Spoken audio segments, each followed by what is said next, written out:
Hello and thanks for joining us on TVC News this hour. We begin in Abuja, where President Bola Tinubu has arrived Germany to attend the G20 Compact with Africa conference. President Tinubu will join other heads of state and government of CWA member countries, bilateral partners, as well as heads of international organizations to deliberate on the immediate enhancement of economic and business cooperation.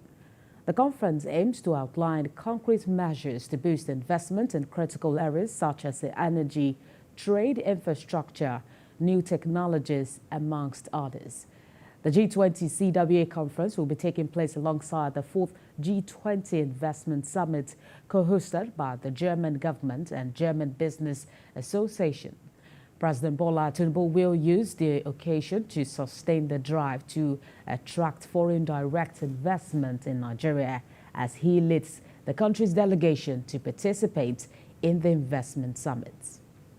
Also, President Bola Tinubu has congratulated the government and people of Liberia on the successful conduct of the country's presidential election. President Tinubu also congratulated President-elect Joseph Boakai, who won the mandate of him to asking him to unite the country and also deliver good governance to the people of Liberia. In a statement by his special advisor, Media and Publicity, Ajurin Gilale, the president commended George Weah for demonstrating uncommon leadership by considering the election and averting any form of socio-political crisis. The president also says President Weah's great act of democratic sportsmanship is exemplary, particularly at this time in West Africa when democracy is under attack by malign actors who are bent on subverting the will of the people. President George called his challenger in the presidential race, Joseph Boakai, to congratulate him on his victory. In an address to the nation, he said the Liberian people have spoken and have also their voices have been heard. We have details in this report. The opposition candidate holds an unassailable lead of 28,000 votes with nearly all ballots counted. Earlier, the Electoral Commission announced that Mr. Boakai, a 78-year-old political veteran, had 50.89% of the votes, while President Weah had 49.11%. A former football star, President Weah, referred to the closeness of the race, saying, quote, "It reveals a deep division within the country," end quote, and called on Liberians to work together to find common ground. Mr. Weah was magnanimous in defeat, beginning his 5-minute address by saying he had, quote, "the utmost respect for the democratic process that has defined our nation," end quote, adding that he had spoken to Mr. Boakai, who he called the president-elect. He has been in power since 2018 and will now step down in January. He came into the job on a wave of enthusiasm, especially from younger voters, having won that election also against Mr. Boakai by a large margin. But a perception that he had failed to tackle corruption, rising prices and continued economic difficulties tarnished his image. Mr. Boakai's supporters gathered at his party headquarters in the city, convinced that he had won the election. They called for President Weah to go and chanted, "We beat the Buga dancer," referring to a song that became associated with President Weah's campaign. The Electoral Commission says it has announced the result from 98.58% of the polling stations following Tuesday's runoff election. The runoff between Mr. Boakai and Mr. Weah was triggered after neither candidate got more than 50% of the vote in last month's first round.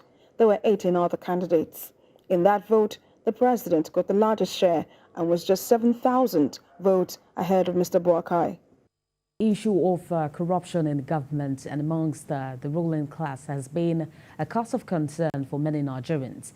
Experts say corruption is also the bane of growth in the education sector. They urge leaders to build a track record of excellence so that other emerging leaders can emulate them. Mariam Mohammed reports. Since Nigeria's independence in 1960, citizens have been yearning for a corrupt-free society that will rub off positivity on all sectors of the economy. At this event, organized by the Institute for Governance and Leadership Studies in Africa, experts unanimously agree that it is possible to eliminate corruption. But they also agree that it is not a task for the government alone, as citizens must join hands together to achieve this. That we fight against corruption is not an easy task. It is a patriotic and selfless service to one's fatherland. This is because corruption is pervasive, and for an agency to tackle this monster headlong, all hands must be on deck.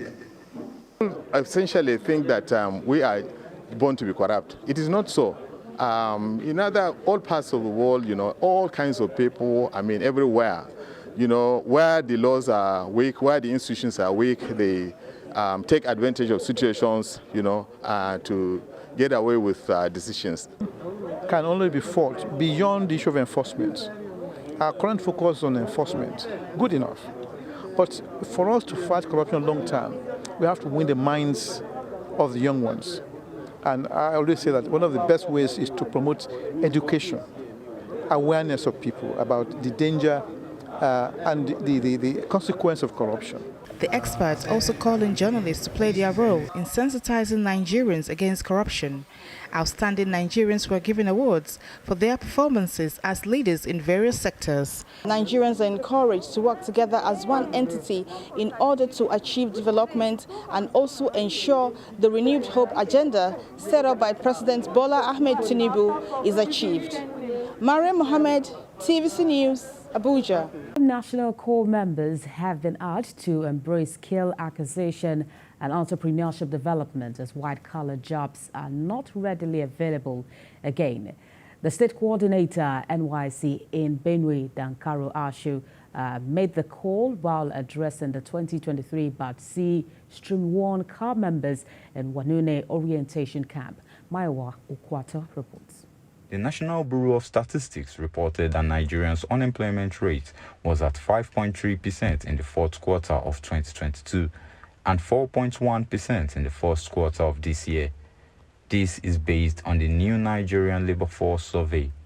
However, some employed Nigerians are underemployed, which means they work less than 40 hours per week but declare themselves willing and available to work more.